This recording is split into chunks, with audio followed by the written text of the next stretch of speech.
If you have an interest in horses and love learning more about horses, the horse industry, teaching, or even managing your own horse business, then you're in the right place. We would love you to join us on our mission, which is to improve the lives of horses around the world through the education of riders, handlers, and trainers. So get comfortable, listen in, and enjoy. This has been another episode sponsored by Online Horse College. If you haven't had a look at the wide variety of equine-specific accredited courses, then go to onlinehorsecollege.com and I'll see you over there. Our guest today is Rebecca Jenkins. Rebecca's an all-round horse person who coaches, trains and competes. She does a bit of a combination in both World Cup show jumping as well as show horse. How are you, Rebecca? Very well, thank you. And yourself? Good. Now, Becky, we normally start off with a favourite quote. What have you got for us? Okay, well, I have to say I'm torn between two, and coming from two different people in my life that have played an important role and very inspirational people. The first being Vince Corby, and perfect practice makes perfect. Okay.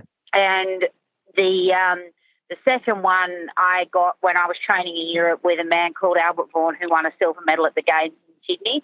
And his was, obstacles are what you see when you take your eye off the goal. Okay. I think both of those, and I don't think you're the first one that's used Vince's perfect practice. Probably not. No, I think there's a lot of people that have that in their bag of tricks. Yep. Yes. And he's also influenced quite a lot of people too. Yes, absolutely. The man was a genius. Yes. And his knowledge will be greatly missed by numerous people. Yeah. And the one about the obstacles with Albert, I think that's a good idea as well. And one, it's applicable to horses, but particularly show jumping. Yes. Yeah. Yes, it is. And I think a little bit in life as well. You know, you lose sight of where you want to go and what you want to do, and, you know, things can go astray. Yep. Now, I know that you had some very early memories with horses. I think both your parents rode. Yes. But can you tell me about one of your early memories? You know, something that happened, something you learned? Oh, look, something very, very early on. I think my first rider class, being old enough to ride at Melbourne Royal, and out I went on the Shetland and my paddle rolled. Yep. And I remember not being upset. I was mad. And I proceeded to yell at my mother from the middle of the arena at Melbourne Showground, screaming, my paddles rolled. And rode out of the arena across the track and have them fix my saddle up and send me back out, and the heat for the rider class had finished. And I proceeded to ride up to the steward and the judge and say, "Excuse me, my paddle rolled. You didn't get to see me. Can I have another go?" No. I did get another go. It didn't help me any, but I still have.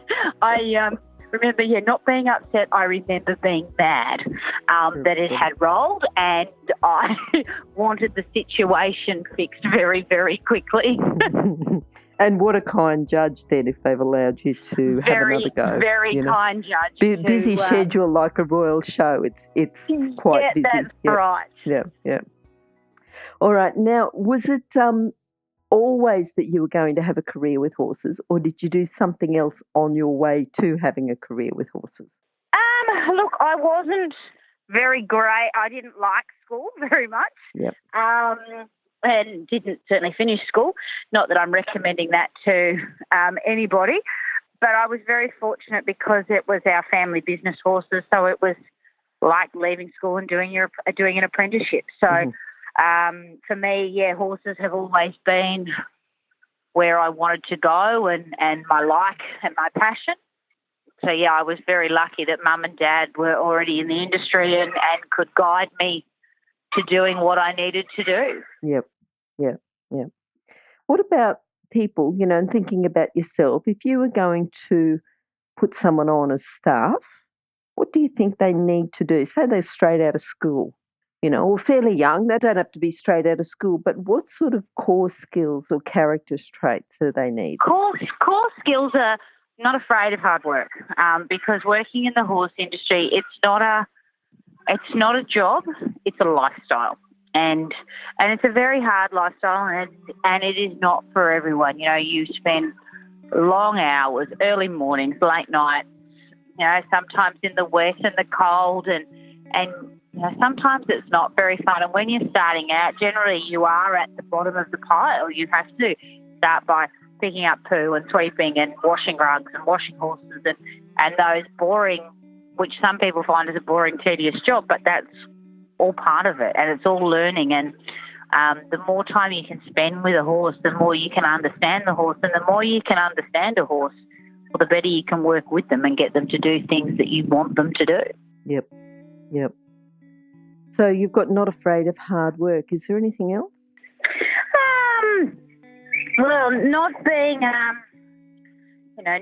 afraid of someone being the boss and telling you what to do. Mm-hmm. If you've made a mistake, own up to it and move on. Yep. Okay. What do you think then is the best thing about working in the horse industry? I think the best thing about our industry is the fact that you can meet the most amazing people from all over the place, and you can have lifelong friends that you might only see once a year, but they're always only a phone call away. When the chips are down, the horse world rallies together and looks after each other. Yeah, it's a pretty nice place to grow up, going to shows and being around people that like horses and share your passion and interest. Yes. And it is a shared passion and interest, isn't it? It is. It's not just something that's a bit of a passing phase. People that work in the horse industry are there because they like the lifestyle and they like the things that are there and usually stay there. Yes, it's just something that once it's in your blood, it's something that is very hard to take out of your blood. Okay. Now, you talked about Vince Corby, Albert Vaughan. Anyone else that you think has really influenced you that you'd like to talk about? Oh, there's been numerous people along my journey of life and my horse industry that, I have learnt things from. And I do like to say that you'd be open-minded to learn something from anybody, whether it be a show horse person or a dressage or an eventer. Everyone has their own tricks of the trade, and if you're open-minded to learning new things, you can sometimes come away with some really handy information that you can file it away in the data bank for some point in time that you just might need something. As for riding, people like I admire and look up to Vicky Roycroft for all her achievements in her life, and fortunately I have had the chance to train with Vicky, and happily I can call her one of my friends, and my little girl loves Vicky to pieces, and Vicky always has the time of day for us, and feel very lucky, and also had lessons with David Dobson. As a young rider, I had lessons with Jenny Shepherd in our young rider squad in Victoria. And on another level, my mum is very inspirational to me. She had a stroke when I was 12. And as a child, I didn't appreciate what she went through to make her recovery. Mm-hmm. And it wasn't until I got older that I realised how determined she was as a person. When they told her she'd never walk again, let alone ride again, and she said, well, that's not going to happen. And, she went and had the stroke in February and rode at Adelaide Royal in September and World Cup then. Wow. And I had no appreciation for it at the time. But as I got older, I've realised that it was pretty darn amazing that she could pull herself up from being totally paralysed down one side and say, I'm not going to let this beat me. So if I could have half her determination in my life, I'd be pretty happy. Has anyone done used her in any research? I mean, that's pretty remarkable, isn't it? I'm not sure. She did a few studies. They could never work out why she actually had the stroke. But it's the recovery. It's got to be her very strong mindset and recovery. Oh, yeah. Amazing. Like, she came home for a weekend visit and couldn't walk, and she walked back into hospital on the Monday. And the nurses stood there clapping at her and said, what have you done? She said, well, I played with horses and I picked up shit. Wow. And they were absolutely horrified that she had done it, but it was what she knew how to do, and it's what helped her come back. I just wonder, like you're saying about the whole not being afraid of hard work and everything, but hard work's just physical, and to be because she would already, when she had the stroke, she would have had to been fairly fit and fairly physically fit when she had it, you know. So that's got to be the, you know, part of the road to recovery, and also just the sheer mindedness and determination that she probably would have picked up being in the horse industry. That's exactly right. You know, it's a mental toughness being in the horse industry as well, that, you know, you can't let a bad day or bad results shape what happens forever. You know, it's you get a bad review, you know, a bad dressage score, or you get a hack judge slams you. Well, that's okay, because as long as at the end of the day you are happy with what you and your horse did, that's all that matters. And yes, there's always room for improvement, but you've got to be happy in your own skin and be comfortable that you can accept people that do and don't like what you do or you don't do. Yes, I think so. And no one is ever going to like you 100% of the time. You're never going to get 100% of the people that like you 100% of the time. It's never going to happen. Absolutely. Yep. No. So I suppose you've just got to move on, haven't you? Yes, absolutely. Yeah. You only need to get 51% like you, and you're sort of in there with a win rather than 49%. Yeah. Yeah. Becky, tell us about a horse that you think has influenced you the most in your career. I'm sure you've had a few, but who do you think, if you're going to pull one out, who's influenced you the most? Look, I've been very fortunate. I've had lots of horses in my life. Mm-hmm. Starting with the pony who saddle rolled at Melbourne. Yeah, that's exactly right. And look, my first proper horse that Mum and Dad bought me when I was 11 turning 12 was a horse called Don Lun, and Dad bought him off one of our clients, one of his shoeing clients, and she wanted to buy a car, so we bought the horse. And I remember the first show I rode at was on the lawns of Parliament House in Canberra, and I went in the junior. And at the time, John Fay's two boys, Nick and Tim, were the best junior riders in the country, and I was trying to chase them against the clock and was nowhere near fast enough at that stage in my life and my career, but having a go. And I went through the finish flags and I couldn't stop, and I went round and round the arena, which felt like an eternity. And the next minute I headed at the bunting thinking, oh, well, he'll stop at the bunting and I can end this. And he jumped out of the arena. No. And I was mortified, embarrassed, never riding again, horrified. And so a few of the elite riders looked at my dad and said, oh, Robbie, you can't do that to her. He'll kill her. He's like, no, I just got to bid him up enough that she can hold him and she'll be fine. And he turned out to be, well, in my eyes, he was the best thing since sliced bread. Yep. He carted me through all my juniors, my young riders, and started me in my first World Cup at Melbourne Show when I was 18. Oh, wow. And you know, he won a lot of juniors and young riders, and he was my first senior horse that I rode at Royal Shows. Never actually got placed in a World Cup, but... How big was he? What size? He was only 15'2". Okay. He was, this little mismade. You wouldn't buy him as a type. He was mismade, upside down, back to front creature, but he had a heart the size of an ox and would jump anything I headed him at. Yeah. And he gave me so much confidence and belief in that I could do it and do anything. Yep. And, he was a gem, and then I gave him to two of our students after I'd finished with him, and he finally broke down and retired after he jumped at 16 Adelaide Royals. Wow. And he finally died at Mum and Dad's place at the age of 32. So, wow. He was very special. Yeah, so probably I'd have to say he probably shaped me, because he was the first horse that I jumped around big tracks on and gave me the confidence to do it. Yep. What do you think your proudest moment's been? My proudest moment is probably not horse-related. My proudest moment is having my daughter. Okay. I should have said proudest moment with horses, shouldn't I?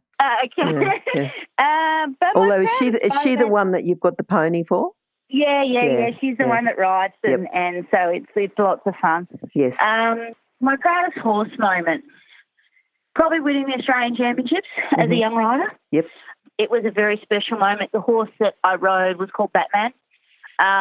Was ridden by Mum, Dad and myself at various times in his life, and he was owned by very dear friends of ours, and he had done a tendon 12 months to the day, and it was the last time he was going to be given to a junior rider after that day. So I hadn't jumped him in the ring for 12 months, and I came in the ring and I won the Australian Championships on him, and then I gave him to Matt Williams, who has gone on to go to the Olympic Games and the World Championships. Yep. And who's based overseas now. And Matty had him for a few years and got leading junior riders on him at Royal Shows as well. So it just goes to show, you need a really good schoolmaster, though, to get started. Yes. If you've got that good schoolmaster get started, it helps you along, doesn't it? Yep. Absolutely. Someone to show you the ropes. Yeah.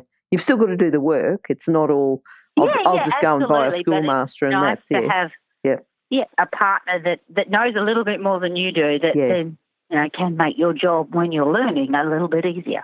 Wait, can you hear anything? No? That's because we're waiting for someone with a good quality horse product to be advertised here.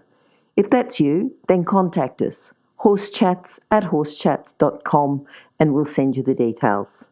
Thanks. Beck, what do you think has been your biggest challenge then along the way? Biggest challenge. There's numerous challenges in life, especially when it comes to horses. Some days, the motivation is hard. Some days it's a juggling act between coaching, family life, husband, daughter, trying to ride myself. That sometimes is a big challenge. Yep. Look, I had a stage where I had a couple of horses that wouldn't jump flat water in big classes. That was a big challenge to try and nut that problem out, and that was very challenging for a very long time. And sometimes hindsight's a wonderful thing, that maybe some problems possibly you shouldn't try and tackle. Mm-hmm. But nothing specific comes to mind as my biggest challenge as such. What do you say, though, for people who do have challenges, because everyone's going to have challenges? Is this where the obstacles are what you see when, what do you say, when the goals aren't clearly defined? Or when the like obstacles are what you see when you take your eye off the goal. Okay. So if if you believe that, I can't go to that show for whatever reason, okay, life sometimes throws curveballs at you and you can't. But more so, I think, if you think, I can't jump that course, then no, you won't, because you are in the wrong mindset to do so. So it's a matter of breaking it down and looking at the bits that you go, I can do this, I can do that part of it, and put it all together, and then look, there you go, it works. It's when people throw their hands in the air and go, I can't, before they've actually analysed and thought about it. Yep. So what advice do you give them? Someone says, I can't. What do you say to them? Well, a few different things, why do they think they can't? Why? Yep. And sometimes because they're frightened, or they think their horse, or they think they're not good enough, or I'm at this amazing venue at this big show and there's all these people around me. And, I've got one girl that I teach that she really struggles with her nerves and gets very frightened about the whole thing. And I constantly keep reminding her, why do you ride? She said, I love it. I said, there's your answer. You love it and you want to do this. You've just got to push through that fear sometimes to go, I can do this. And the little steps along the way. That it's not the whole daunting big picture of, oh my God, I'm at this show and there's all these elite riders there. Well, I'm here because I've paid my entries and I want to be here, so I am going to ride my horse and I am going to do the best job I can do. And more times than not, it does work. Yeah. Okay, put on your coaching cap and think about bringing on young riders. What's a common fault you see when riders are starting to jump? A common fault? I do have to say that sometimes I think people get lazy. Yep. That they half-bake, that'll do. Well, every time you ride, you should try and make it a learning, a positive, a training experience, so that then things that don't come naturally to you as a rider, like when you're riding, of course, you've got to think about what you're doing, to practice those things to make them become natural for you. So then when you get in the ring, it makes your job much easier to do those things. Mm-hmm. And setting realistic goals. Like, I'm sure if you ask any 8-year-old that's, want to be equestrian, what do you want to do? I want to go to the Olympic Games. Well, yes, that is an amazing long-term goal, but maybe you need to scale it down a little bit and work out the steps how you get to the Olympic Games, not that I'm going to the Olympic Games. Yep. Yeah, goal setting is something that's very important, and I know myself with all my horses, I set goals where I would like them to be at various stages or at certain shows, what I would like them to be able to achieve. And I find it's not that it's set in concrete that you go, well, that's what I have to do. Well, if it's not going according to your plan, you can always change your goals. But to have a bit of a where you want to go is, I think, a very important thing. If you're an equestrian coach or a horse riding instructor, or even if you aspire to be one, have a look at the free video series for horse riding instructors on the Horse Chats website. Go there now, have a look, horsechats.com. What about then, you've said that that's something that you see going wrong, and we talked about just young riders. Does that go through with more experienced riders, adult riders, professional riders? Oh, absolutely. And I think sometimes that when some of the professional riders, and they're very successful and very good, that you can get a bit complacent or a bit, I don't have to try so hard because it comes easy for me. Mm-hmm. But I think we can always constantly keep improving ourselves. So got to constantly keep putting in the effort. Yep. Okay, now what about, have you got a book that you can recommend for the listeners? That I'd have to say nothing specific. I'm not a big reader myself. Mm-hmm. There are lots of books out there, but it's a bit like, taking bits from different trainers. So I'm sure multiple books out there. George Morris has a couple. There's a book, a really good one, Grids and Exercises, and I do have that one, and I have read that one. I'm not Sorry, sure what's that one? The last one you said? It's about grids and little exercises. Okay. Is that like 101 show jumping exercises? Yeah, that one. Yep. That's quite a good one for exercises, and I think sometimes the biggest thing is to ask people. Ask people that you look up to. What do you do for a horse that might be a little slow in front, or a horse that just doesn't quite reach its combinations? And ask the people that you admire that do it, because they've all would have faced the same problems that you're facing. Yep. Sometimes, hands-on knowledge is the best answer, I think. And remember, you can find all the books recommended by our guests at horsechats.com/books. You can have a look at the guest page for the individual book they recommended, or just look at the recommended books by order of popularity at horsechats.com/books. Okay, now what are you looking forward to now? What have you got on your calendar for next year? I've got to get through this year first. We've got. I should have said the rest of the year, shouldn't I? And next year. Yeah. Yep. In the next 12 months. In Elysian in the next 2 weeks, yep. Which is one of the biggest shows in Australia. It has horses coming from all over the country to come to this show. Very fierce competition and great jumping and great prize money. Yep. And all our ag shows up here, and then Brisbane Royal, and then somewhere in there I'm having a second baby. Have you got a month or anything, your time you're due? In August. 20th of August I'm due. Yep. So Brisbane Royal's in August. Are you riding at Brisbane Royal? No, I've stopped. I'm still riding at home now. I've stopped competing. I started competing at Sydney Show, and then it all just didn't feel right. So I tapped my hat and said, okay, I'm done for now. And fortunately for me, my husband's a very good jockey, so he could just pick up the ride on my horses and keep going. So I just am the coach and the spectator and the groom for the next few months. And, planning on being back for the Oz Champs in November down at Bonio in Victoria, and then, Equitana, Adelaide, 3 days for the World Cups, and then the World Cup shows in Victoria to finish off the year, I would think. Okay. Well, it's going to be a pretty busy year for you, and I love the way that you had about 10 horse things and said, in there somewhere I'm going to have a baby. You're such a horse person. Yeah, that's about how it works. Yeah. Just sort of fit it all in. It sounds like your baby's a bit like you were, when you were working in a horse family, in the family business, and yep, you just fit in. Yep.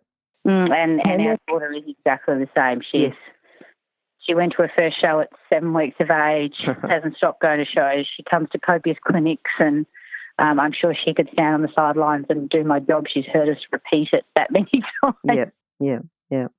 Okay, Beck, just in a few sentences, can you summarise your philosophy with horses?